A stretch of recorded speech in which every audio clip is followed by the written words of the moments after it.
咁就Ellie 今日有 presentation 係咪 ？OK， 好，咁我哋開始之前呢，讓我哋一齊先同心禱告。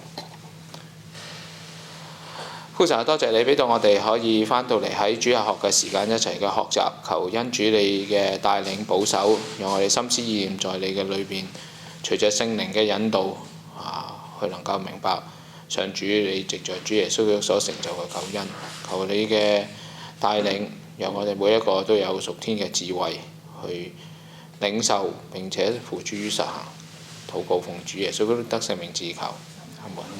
好，Eddie 做嘅係會關於食物嘅死亡嘅 ，OK 咁我將個時間交俾Eddie。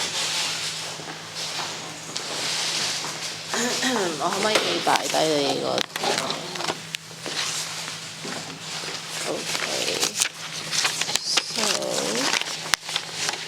我哋今日會睇幾章經文，可唔可以有個人揭去 First Kings chapter 14 11？媽咪你可唔可以揭去chapter 14 verse 11？ and then 你有冇電話？你冇或者你可唔可以揭去 Psalms chapter 78 verse 3？ Psalms chapter 78 verse 3， 跟住 Sandy 姐姐你可唔可以78 verse 3？ Yeah, and then Sandy 姐姐你可唔可以讀 Jeremiah chapter 7 verse 33？ chapter 7 verse 33。33 33。So first 即係我就咁有人讀，就因為好短嘅就你就咁聽佢哋讀 OK 㗎啦。我一陣先再叫你哋揭啦。But so I'm just gonna 開嗰個題目 with the death of the 我讀用英文啦 anyway， 因為有少少難度，有啲字我唔識中文。So, the death of the faithful was to be proper and respectfully buried in the Old Testament and in the New Testament. So 你死咗之後咧，如果你唔 properly treat 個屍體咧 it wasn't considered respectful. So to remain unburied was shameful. If 媽咪你可以讀嗰句First Kings 14:11。列王記上14章11節。凡屬耶羅波安的人，死在城中的，必被狗吃；死在田野的，必被空中的鳥吃。這是耶和華說的。Okay, and then the Psalm 78 verse 3. 是我們所聽見所知道的，也是我們祖宗告訴我們的。Okay, 跟住 Sandy 姐姐 Jeremiah 7:33. 33, yes, yeah. 而且這百姓的屍首必給空中的飛鳥和地上的野獸作食物，並無人控告。Okay. So 個 process 就有少少 interesting， 即係多數即係對於我哋而家嚟計嘅 death burial 嘅 process 都有啲似樣嘅，但係個 process 就有某種我諗係應該要 highlight 嘅即係 important 嘅 factor， 即係譬如佢死咗嗰陣時隻眼要黑埋嘅，同埋即係要閂埋隻眼。This was in Genesis. In Leviticus and Deuteronomy， 佢話死同埋即係嗰個人死咗之後，同埋要 bury 佢埋葬嗰個 process 咧，係要同一日做嘅，同埋係要sundown， 即係日落之前做嘅。咁跟住Numbers 我哋有提過 fear of defilement of the body. So in Numbers 19, actually let me flip it. Numbers 19.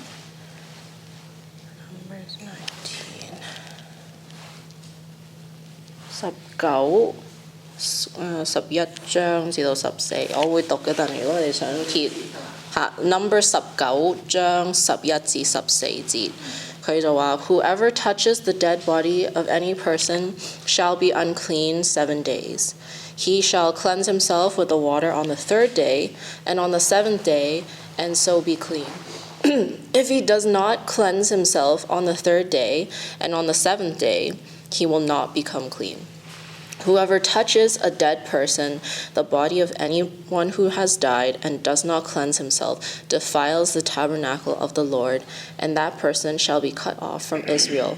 Because the water for impurity was not thrown on him, he shall be unclean. His uncleanliness is still on him.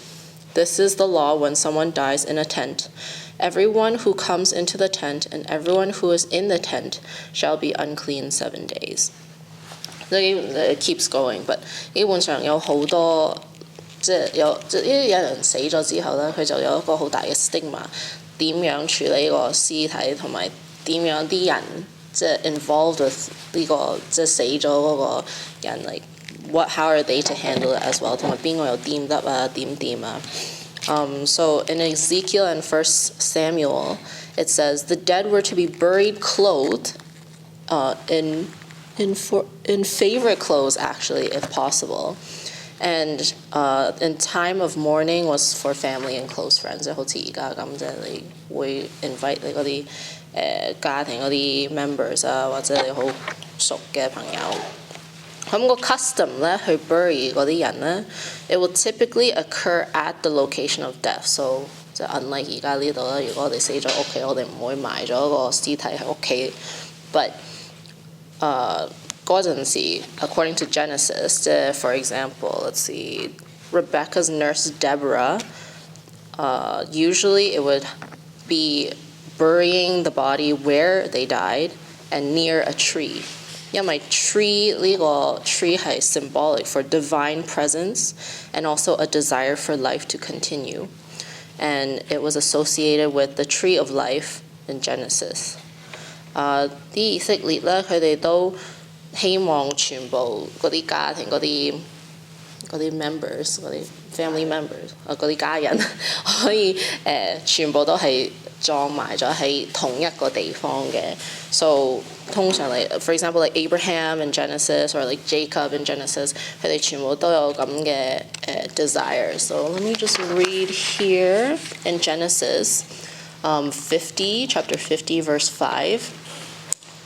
He said, Jacob, I believe, said, "My father made me swear, saying, I am about to die in my tomb that I hewed out for myself in the land of Canaan. There shall you bury me. Now therefore let me please go up and bury my father, then I will return." So there was that. And then in New Testament, there was a lot of oils and spices that were used often to anoint a washed body. And then it was wrapped in white linen, grave clothes that also contain a lot of spices and other stuff, 即係好似譬如 myrrh 啊、aloe 啊、balsam 啊、samin 嗰類咁嘅嘢，即係好似我哋睇聖經嗰陣時，佢哋都有話佢哋點處理耶穌嘅屍體。咁佢哋埋葬咗個屍體之後咧，會有3至到7日 of mourning. So Zechariah chapter 12, if someone can flip to this, 偉東叔叔你可唔可以揭去 Zechariah chapter 12, verse 12 to 14？ 你可唔可以讀一讀嗰2-3個 verse？ Zechariah chapter 12, 12 to 14.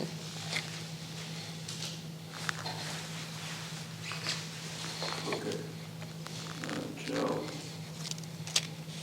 境内一家一家的都变悲哀，大卫家男的都在一起，女的都在一起；拿单家男的都在一起，女的都在一起；利未家男的都在一起，女的都在一起；示每家男的都在一起，女的都在一起；其余的国家男的都在一起，女的都在一起。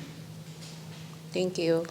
So on top of that, 死咗嗰個人死咗嗰間屋咧 would be considered unclean, as we previously have read in the Bible. So no food would be prepared in the home, as food was considered to be ingested, so it would go into the body. and neighbors would bring food or invite families to eat at their place instead. As for 嗰個 grave, how do you say grave? Like a 墳墓.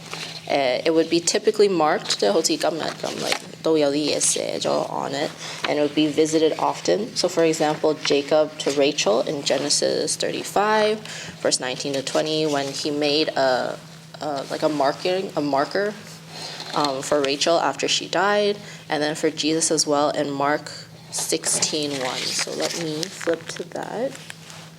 Mark 16, chapter 1. 16, verse 1. When the Sabbath was passed, Mary Magdalene, Mary the mother of James, and Salome bought spices so that they might go and anoint him. So there was still not just the marking of the grave, but also visiting again and kind of like have a sort of management of the body, like 即係 like a 點講啊？係處理即係 maintain 住個屍體。And cremation was very rare and only generally for mutilated bodies. So there was an example. Let me see if I had a verse. Where is it? Oh, okay. So in Deuteronomy chapter 21:23, it says, "His body shall not remain all night on the tree, but you shall bury him the same day, for a hanged man is cursed by God. You shall not defile your land that the Lord your God is giving you for an inheritance." So there was a very big importance to have the body returned to the ground, especially since a lot of Old Testament references have also stated not just a family kind of importance, but also the significance of returning the body into the earth, in reference to our creation as well, when we were created from the earth. So in Daniel chapter 12, verse 2, it says, "And many of those who sleep in the dust of the earth shall awake, some to everlasting life, and some to shame and everlasting contempt." And in Genesis, it says, "By the sweat of your face you shall eat bread till you return to the ground, for out of it you are taken. For you are dust, and to dust you shall return." So again, there's almost like a very cyclical kind of illusion? A cyclical kind of concept here, where you come from the ground and then after you go back into the ground. And in terms of Jewish practices, the greatest pain of death was separation from an inability to communicate with God, which is why there was this importance of, again, referencing to going back to the ground that God had brought you up from, and also not only maintaining those like the honoring of the body just for the family, but for the person that has died as well.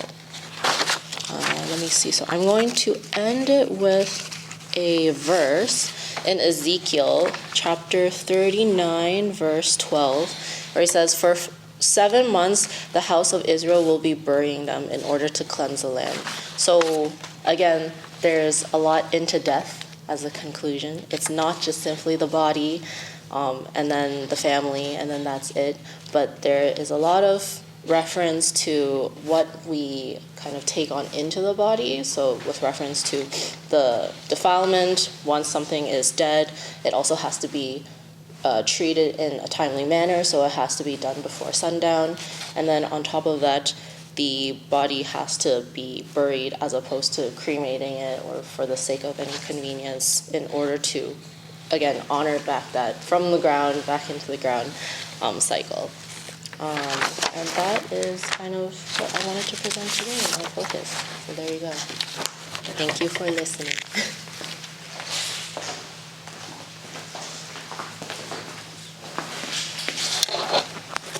好，唔該晒阿 Ellie 啊，即係俾我哋一個簡單嘅聖經上邊嘅一個嘅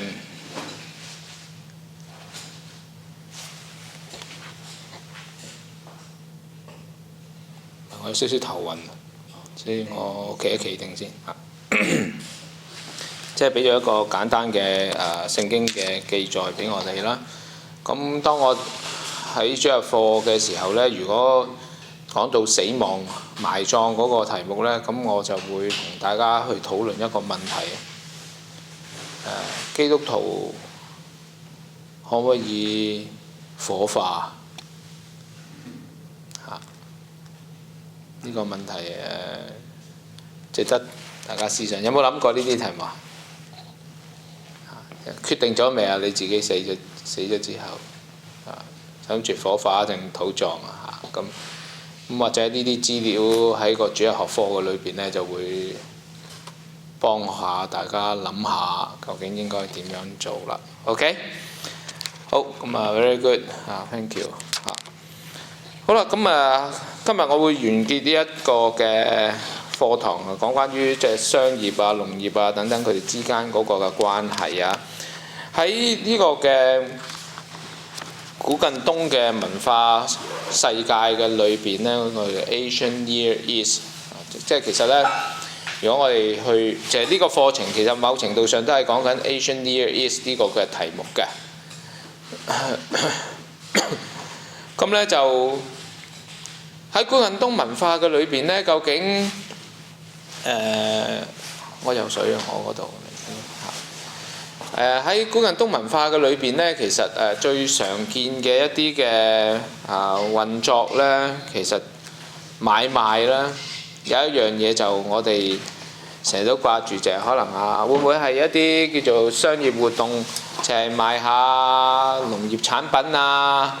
或者係賣下啲酒啊，或者係賣下呢一個嘅油啊，咁呢類型嘅產品咧。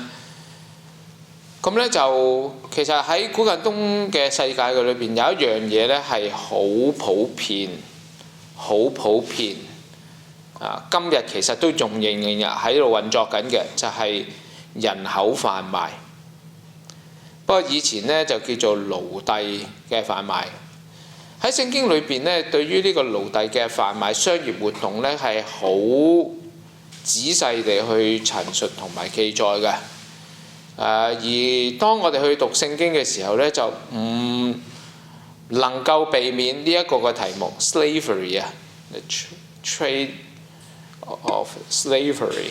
咁其實呢，我想同大家一齊先睇下一段聖經先。呢段聖經喺《申命記》Deuteronomy Chapter 15，一節好簡單嘅經文嚟嘅啫。Chapter 15 the first verse。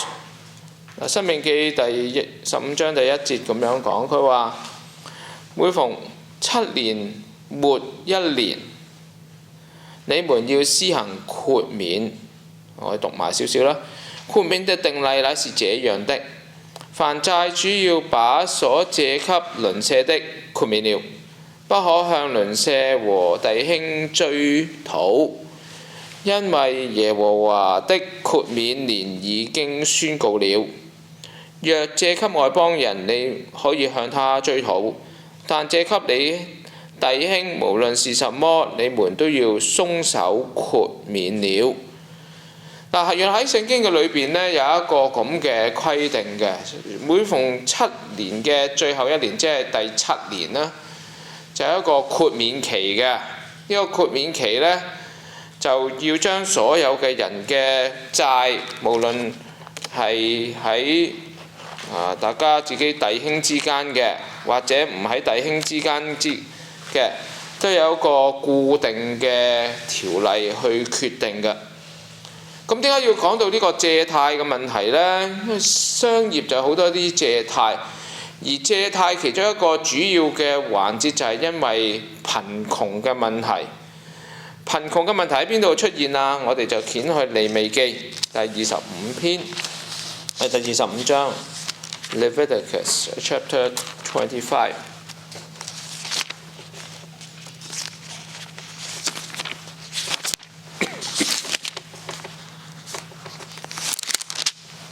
利未記第25篇，從第39至到去第55節，喺呢個部分呢，就咁樣記載嘅。我讀少少啦，唔讀晒啦，因為好長㗎。第39節 Verse 39。你嘅弟兄若在你那裏漸漸窮乏，將自己賣給你，不可叫他像奴隸服侍你。他要在你那裏像僱工人和寄居的一樣，要服侍你直到禧年。到了禧年，他和他兒女要離開你，一同出去歸回本家，到他祖宗的地業那裏去，因為他們是我的僕人，是我從埃及地領出來的，不可賣為奴隸，不可嚴嚴地轄管他，只要敬畏你的神。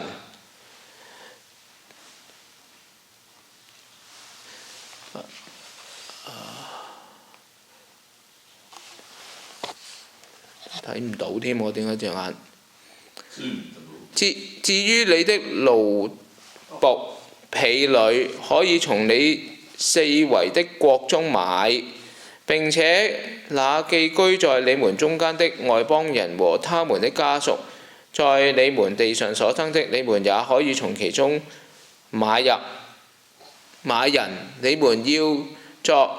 他們要作你們的產業，你們要將他們遺留給你的子孫為產業，要永遠從他們中間揀出奴隸，只是你的弟兄和以色列人，你們不可嚴嚴地管轄。睇唔睇到啊？原來呢，喺古近東嘅時候，因為個別嘅家庭貧窮嘅緣故啊，所以呢就會有人口販賣呢一樣嘢。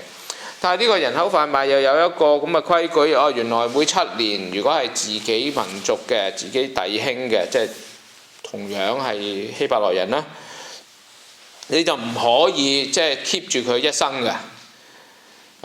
你只有最多係 keep 佢6年嘅，第7年你就要釋放佢。嗱，呢種嘅人口販賣呢，成為咗古近東世界，或者甚至我哋可以講話圍繞住呢個地中海世界嘅人力資源。咁所以呢，其實喺聖經裏邊呢，講到呢個所謂奴僕嘅觀念啊，對於佢哋嚟計呢，係絕對唔陌生嘅事情嚟嘅。咁我哋就翻嚟去睇翻信徒同上帝之間嗰個關係啊。僕人呢個字眼呢，喺新約doulos 其實亦都係奴隸嘅意思。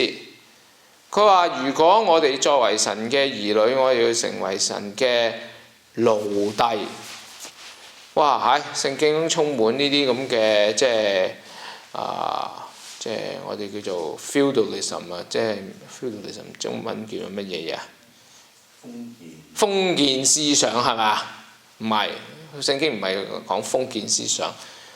聖經裏邊係談及翻用呢個我哋好熟悉嘅一個社會嘅觀念嚟到去講翻神同佢嘅子民僕人啊，或者奴隸啦、工人啦，準確啲去講嘅時候，係有個定時嘅。嗱，呢個觀念呢，當你去睇翻聖經就會好唔同，尤其是當你去睇新約聖經。新約聖經你記唔記得耶穌講過有啲比喻啊？有個園主啊，佢要禾田已經即係佢個園已經係成熟啦，要請工人嚟到去到做收割。記唔記得呢個比喻啊？個比喻講有啲人一早就請咗，就約定咗個人工俾咗佢咯。呢個觀念喺邊度嚟㗎？咧啱啱讀過嗰段聖經出嚟㗎，係有一個約定嘅，你要俾工價佢，當佢僱工咁嘅接待佢嘅。然後點樣啊？下晝仲見仲有好多嘅未收成，我仲有好多工作未做完。於是乎臨收工之前嘅少少時間呢，唔好啦，快啲請多啲人入嚟，就拉咗好多人，之後又約定咗人工。個人工係點樣啊？跟先前嘅一樣。之後點樣啊？佢哋有一個結束嘅時間，就會有俾公價嘅時候。呢啲咁嘅陳述喺邊度出嚟？全部喺舊約聖經上帝對以色列民嘅律例典章裏邊去介紹出嚟嘅。而呢個嘅介紹其實亦都好清楚話俾我哋知道，上帝要我哋成為佢嘅奴僕。佢係唔係當我哋真係古近東世界嗰種奴僕嘅觀念？你睇下，其實有啲非自己子民嘅唔同對待哦。咁你話有歧視喎，係咪啊？唔係歧視啊！上帝好清楚分開咗佢嘅子民同唔係佢嘅子民嘅分別啊！佢用以色列民對自己嘅弟兄同埋非自己弟兄嘅人嗰個嘅分別嚟到去做咗一個嘅唔同嘅比對，藉此而去話俾我哋知道上帝係點樣喺呢個時代嘅裏邊點樣去差使我哋呢啲屬佢嘅子民去成就佢個工作。咁當然啦，嗰個比喻記唔記得？頭先我講新約聖經個比喻，最後尾嗰個嘅後來嘅工人就得到一樣工價，早開始工作即係做長咗時間，又得同樣工價嘅，佢哋就有個投訴啦，係咪？咁呢個咁嘅投訴係咪一個 valid reason， 係咪合理嘅一個嘅理由呢？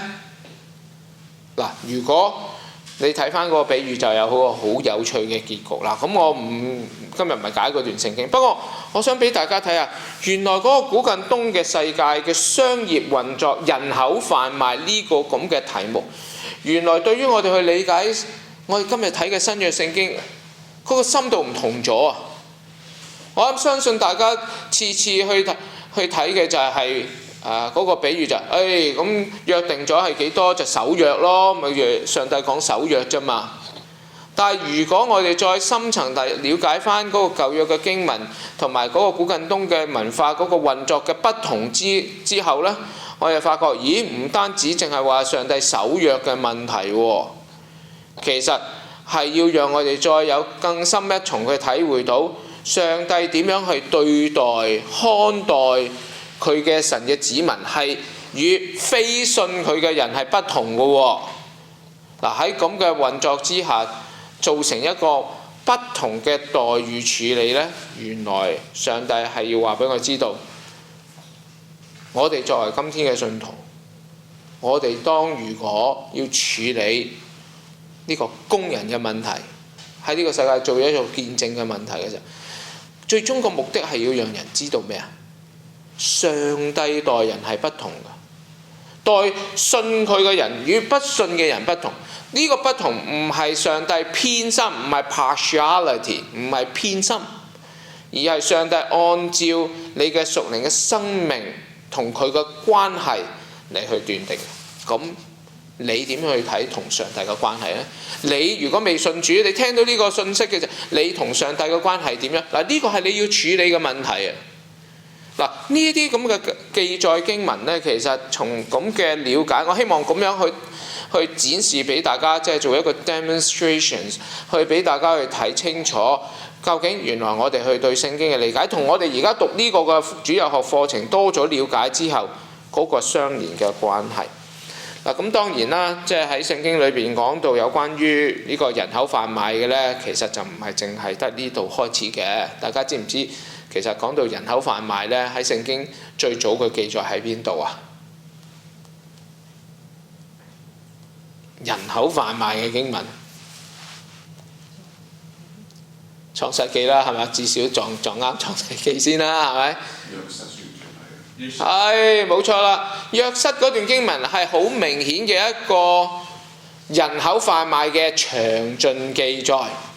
嗱，如果大家仲記得約瑟嗰啲兄弟啊，點樣將佢賣嘅時候啊，係討價還價，商議好一個價錢㗎，你有冇留意啊？如果當我哋睇翻呢個嘅創世記第37章嘅裏邊呢，從第28節，約瑟點樣俾佢兄弟賣咗俾呢個米甸嘅商人？呢一段嘅聖經其實就係記載俾我哋知道人口販賣呢一個嘅事情，其實喺古近東裏邊係常有嘅事情嚟嘅。嗱，所以咧喺美國早都成100幾年前嘅時候咧，當呢個宗教啟蒙時代開始咧，咁就有啲人就去討論啊，特別基督教會裏邊討論究竟教會應該點樣去處理奴隸黑奴嘅問題。其中一個論點啊，就係其實係咪要廢除奴隸制度？當時有不少嘅教會係支持繼續去執行有奴隸制度嘅存在㗎。其中一個主要因素，佢話奴隸制度係問題，你點處理面對奴隸？甚至佢引用聖經，聖經有容許咗奴隸嘅出現，但係奴隸制度人口販賣喺聖經裏邊有個好重要嘅元素，就係去接濟一啲佢真係無法再生存，要將自己賣咗。頭先我哋個經文講咗，咁究竟呢個嘅講法有聖經根據嘅噃？咁點解後尾教會又決定將奴隸制度有一批嘅人要去廢除呢？結局我哋知道啦，美國嘅奴隸制度最後尾真係廢除咗啦。廢除嘅原因係乜嘢嘢？廢除係咪即係唔遵行聖經嘅教導啊？喂，有聖經根據，有奴隸制度嘅噃，咁你一廢除咁咪唔跟聖經？嗱，我哋基督徒好多時候咧睇嘢太簡單啦，即係聖經成日就拎聖就話我處理呢個世界拎翻聖經好似百科全書咁樣拎出嚟度下，有冇得合唔合真理啦咁樣樣。聖經所睇嘅唔係傳流呢個制度嘅問題，係呢個制度所帶嚟原本設立嘅動機係啲乜嘢嘢。所以廢除奴隸制度啱嘅，點解啊？因為有啲人嘅處理奴隸制度唔係用聖經嗰個原則而設立嘅奴隸制度，咁咪唔啱咯。唔係做接濟嘅工作，唔係去幫助一啲真係冇辦法繼續生存、生活上有困難嘅人。嗱，呢個咁嘅記載咧喺聖經特別講到人口販賣係一個好大嘅題目，亦都係當時一個主要嘅商業發展嘅動力。因為冇咗人口販賣呢個咁嘅活動存留嘅時候咧，我哋會發現到可能造成咗好多嘅社會嘅即係叫做慘劇啊！好多人因為冇辦法再生存而餓死啊等等呢啲嘅問題。但係亦都唔代表聖經係支持奴隸制度嗰種負面嘅運作。呢個係我哋應該從聖經裏邊嘅理解。而喺呢個奴隸制度嘅題目之上咧，仲有引申咗一個好大嘅題目，就係人力資源同交通嘅運作。嗱，喺當時咧，我哋知道咧，古近東嘅世界如果要做商業發展嘅話咧，一定要有一個好嘅運輸系統。嗱，喺之前我哋曾經講過有個課題講到運輸嘅問題，點解要講咗個題目先呢？因為我哋會發覺到喺巴勒斯坦地嘅運輸嘅網絡呢，其實係直接關係住佢哋當時嗰個嘅經濟活動同埋聖經裏邊嘅記載係編織埋一齊嘅一個嘅運作嚟嘅。喺創世記嘅年代，嗰個嘅運輸技術仍然係落伍，所以如果大家去睇翻約瑟被賣俾米甸人嗰個嘅記載呢，其實佢哋仍然係一個幾落伍嘅一個運輸系統嚟嘅。我唔詳細去睇啦，大家自己翻去睇啦。但係呢，隨住當埃及隨住巴比倫亞述個巴比倫甚至後來嘅羅馬世界嘅政權發展，我哋會發現到佢哋都經常有好多軍事活動，而呢啲交通嘅發展其實緊貼住呢啲嘅軍事活動而去記載嘅。最明顯嘅一個例子，大家可以去睇翻喺個嘅耶利米書，當記載到耶路撒冷被圍城、被巴比倫圍城嘅時候呢，我哋會發現到唔單止係運輸系統嘅發展，而且我哋見到甚至有內裏嘅一個叫做 infrastructure 嘅建設。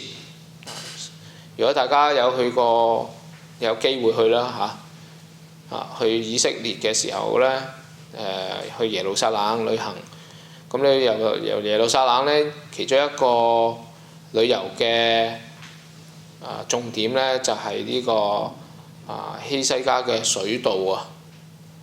佢點樣喺圍城嘅時候去掘一條地下嘅水道嚟到去獲取繼續支援佢哋有食水嘅供應。呢一個咁嘅 infrastructure 嘅發展，亦都造就咗後來嘅整個嘅耶路撒冷嗰個嘅經濟嘅活動。咁隨住因為巴比倫啦、亞述國啦、巴比倫啦、波斯馬代啦，導致到嗰個嘅道路發展，就形成咗有好多嘅商業活動呢，可以沿住喺呢一個嘅巴勒斯坦地嗰度擴散開去。如果大家記得嘅，我亦都提過嘅，巴勒斯坦地最大嘅特色係乜嘢嘢？係貫通歐洲、非洲同亞洲嘅重要交通要點。你如果要由非洲上到去歐洲或者亞洲，你必須要經過巴勒斯坦地。同樣道理，嗰個運輸嘅方向一樣嘅。如果調轉都係一定要經過呢個嘅巴勒斯坦地，所以亦都造成咗點解猶太人做生意係咁精明嘅呢個背景。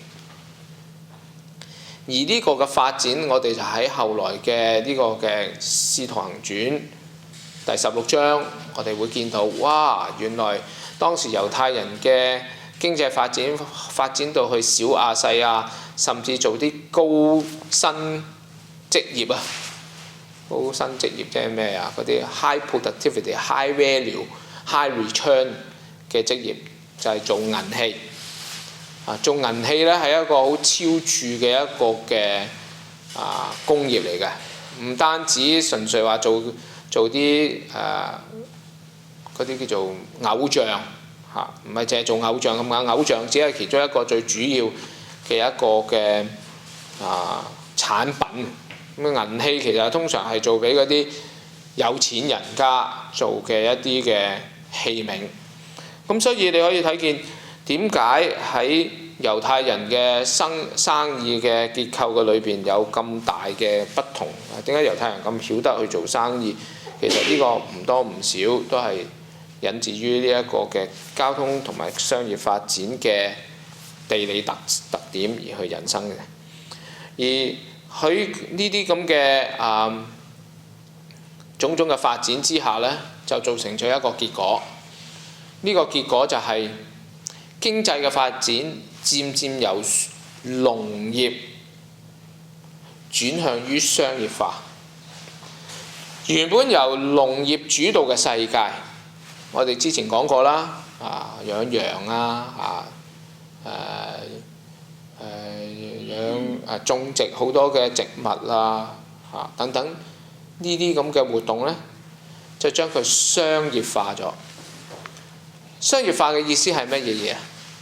嗰個價值，嗰啲產品農產品嘅價值呢，再唔係只在乎於大家你出啲乜我出啲乜，然後大家互相兌換，而係變成咗一個由商家決定，由個市場去決定佢嘅價值係幾多。喺咁嘅情況之下呢，我哋就會留意到點解猶太人喺呢個巴勒斯坦地經常要面對嘅呢一個嘅非利士人嘅競爭，就係咁嘅緣由。因為商業嘅發展，賣嘅產品再唔係只係本地嘅消費使用，而係可能去出口到去到歐亞嘅地方。喺當咁嘅運作之下呢，商家對農產品就有決定嘅即係個價值嘅決定權啦。喺呢個咁嘅決定嘅過程當中呢，商家嘅活動反而成為咗農業嘅依賴。其中一個典型例子，亦都係出現喺《使徒行傳》第16章嘅裏邊嘅16章14節，喺推雅推拉喺塞亞提亞嘅呢個城市嘅裏邊呢，就有一個賣紫色布匹嘅婦人叫做呂底亞 Lydia， 熟唔熟啊？呢個人物記唔記得啊？ Lydia 呢個人物呢，係一個賣紫色布匹嘅一個女士嚟嘅。後來如果你仲記得保羅去傳道去到呢一個推雅推拉嘅時候呢，俾當地嘅猶太人去鄙棄，就係由 Lydia 就喺隔離個會堂隔離，就請咗保羅喺佢嘅屋企嘅裏邊開展咗保羅嘅傳道教導嘅工作。而呢個咁嘅社會嘅結構嘅改變呢，亦都引申咗一個情況，就係話社會經濟嘅活動就主導咗農業社會嘅發展。布匹最主要嘅材料，除咗係羊毛之外呢，就係有其他嘅即係來源啦，棉啊等等。呢一棉啊好少用嘅以前，但係可能有啲麻啦，麻大家知唔知係咩嚟㗎？Linen 知唔知係咩嚟㗎？植物嚟㗎嚇。而佢哋就決定咗呢一啲嘅產物嘅價值，並且加上佢哋嘅加工技術。我講過啦 ，Lydia 係做咩啊？做紫色布匹㗎嘛，即係主要嘅工作。佢唔單止係有布匹主導咗呢啲羊毛等等佢哋嘅價值，而且佢仲主導咗佢嘅 value added 嘅 position 先，即係話咩啊？佢將一啲可能只係白色嘅嘢或者啡色嘅產物染成可以係變成紫色，將佢嘅價值提高。喺咁嘅運作嘅時候呢，就造成咗財富嘅轉移，就進入到去大城市嘅裏邊。而呢一個就翻去我哋先前阿租講嗰個題目啦，貨幣嘅興起。貨幣點解會興起？就係因為再唔係只係以物易物嘅呢種嘅交易模式，而係進入咗一個唔需要以物都可以去買到其他嘅產物。即係我得羊毛嘅，我唔係只係換翻用啲羊毛換食物，我可以用羊毛可以變成錢，錢可以變成好多，即係貨幣咧，變成咗好多唔同嘅產品我都可以買。我可以去買油，我可以買衣料，我可以甚至去買呢啲咁嘅神像銀器等等。而呢一個亦都係我哋留意到點解喺古近東嘅世界，特別猶太人嘅社會喺巴勒斯坦地，佢哋嗰個貨幣啊係咁興旺嚇。喺呢個嘅聖殿嘅裏邊，點解要有換銀錢等等呢啲咁嘅活動？嗱，我要講嘅關於呢個商業嘅題目呢，就講到呢度為止。不過你可以睇到喎，整個嘅商業世界呢，原來喺度不斷轉型嘅過程當中，喺我哋嘅聖經嘅理解嘅深度呢，亦都開始唔同。貨幣嘅衍生咗有喺聖殿耶穌潔淨聖殿呢個嘅題目 ，OK？ 有一個寡婦去奉獻佢2個嘅少少嘅銅錢 ，OK？ 或者貨幣2個銀啦嚇。呢啲嘅介紹，話俾佢知道究竟喺聖經嘅裏邊，其實嗰個主題想講啲乜嘢嘢，而唔係我哋只係一貫就咁立咗個表面。經文嘅字面係咁解啦，咁我跟住就字面咁解咯，冇錯。其中一個解經嘅方式就係話，當你如果完全睇唔到唔明嗰個聖經講乜嘢嘢，個字面咁寫，你就剔嗰個字面意思啦咁樣。但係呢個咁嘅解釋嘅方法仍然係有佢嘅漏洞喺裏邊嘅。咁當然啦，呢個係屬於釋經學嘅研究啦。咁我喺呢度唔係同大家去讀解，即係唔係教釋經學啦嚇。咁不過我希望即係藉呢一啲咁嘅題目或者講到商業發展等等咧，嚟到去引發我哋對個經文嘅理解個深度，希望有一個好不自然不同嘅一個嘅形式。好，有冇咩問題想問啊？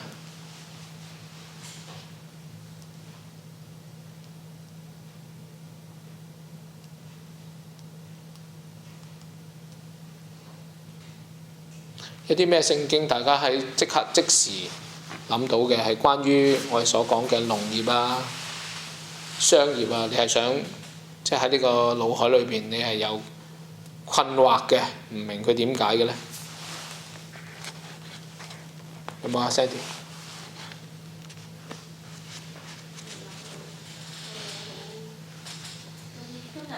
仲係早嚇，仲早係。不過我咁問一樣嘢，即係可能霎時間一下未必諗到，就係可唔可以舉一個例子係，譬如係即係舉一個例子，就係我哋明白呢啲商業運作者商業發展嘅時候睇嘅一段書，即係有冇聖經嘅例子，就係我哋唔明白嘅時候睇，我哋明白咗之後睇個睇法會有咩意思？就好似頭先我用咗個例子俾大家睇咯，嗰個園主招請人，已經係一個典型嘅例子。因為你就咁表面就咁立落，主人守約咯，係咪啊？我諗100個信徒，我諗99個都會咁睇啦，即係冇咁講啦，75個咁睇啦嚇。咁另外有20% 嗰啲冇睇啦嚇，咁佢又唔需要知道佢點解啦。咁仲有5% 就會有一個唔同嘅理解，就好似頭先我所講嘅。當你了解咗，原來嗰個商業世界係有人口販賣呢個題目嘅，人口、僱工、僕人呢啲觀念喺聖經嘅裏邊，上帝係點樣處理嘅？咁你再去睇嗰個比喻呢，就會好唔同。你發覺再唔係淨係講守約唔守約嘅問題，而係講關乎於有同上帝有關係嘅人，同上帝冇關係嘅人，上帝原係一個不同嘅處理嘅。不過仲要講返多一點嘅，你睇下嗰個僱工嘅比喻裏邊，有冇分淨係請猶太人同唔係猶太人啊？冇喎。再講多一樣嘢俾大家知就係，如果係咁樣繼續衍生落去嘅，我哋嘅上帝其實佢冇去吝嗇過俾任何一個人去知道從佢身上邊得到好處嘅噃。跟住我哋翻嚟就會問翻一句，喺呢一個嘅彼得前書裏邊有講嘅，我哋能夠嘗到天恩嘅滋味。呢個觀念呢，其實喺嗰段聖經衍生咗出嚟。主人從來唔吝嗇，甚至唔會因為你做多啲先至俾多啲，做少啲就俾少啲，唔係咁嘅。人人一樣，上帝嘅真理係俾人人都可以得到嘅。不過嗰啲人之後嘅處理態度係點呢？有一類同上帝斤斤計較嘅，有一類上帝咁樣恩待咗佢哋，佢嗰段聖經其實已經引申咗呢一個條件出嚟。我咁樣解嗰段聖經，你即刻變咗立體化好多，唔係再係單純一個層面，上帝守約咯，有合約精神咯。你聽幾多個傳道人，幾多個信徒係咁樣解啊？但係當你有頭先我咁講嘅呢個咁嘅睇法，你就完全唔同咗咯。咁其實講翻啦，即係再講多一句，其實咁都係以經解經啫。即係用翻佢哋好中意用呢個 concept 以經解經啊。但係嗰段經文點以經解經？係咪字面對字面咁解呢？還是係個字裏行間嘅原則，你能夠去將佢搬得到去解釋呢？我希望呢個例子最好嘅例子解答咗俾你。即係當然啦，即係有好多經文可以。當你再對古近東嘅社會習慣明白，係有更唔同嘅心。所以喺神學院裏邊呢，有一門專門去讀古近東文化嘅。不過對一般福音派教會嘅信徒嚟講，新派啦，唔信聖經啊，讀啲聖經以外嗰啲嘢，佢最中意用嗰個字眼叫 extra biblical 啊嘛。聖經以外的東西，所以就唔可以拎嚟解釋聖經。我而家冇用 extra biblical information 嚟到去套入去，一定話聖經咁解啊，而係我了解咗個 extra biblical background 之後，再睇翻聖經講同樣嘅嘢，原來佢個講嘅嘢係有截然不同嘅深度。咁我希望咁樣幫到你啦。好，我哋到呢度為止，咁我哋預備下我哋心身一陣有一個崇拜，好嘛？好，我哋結束喺呢度。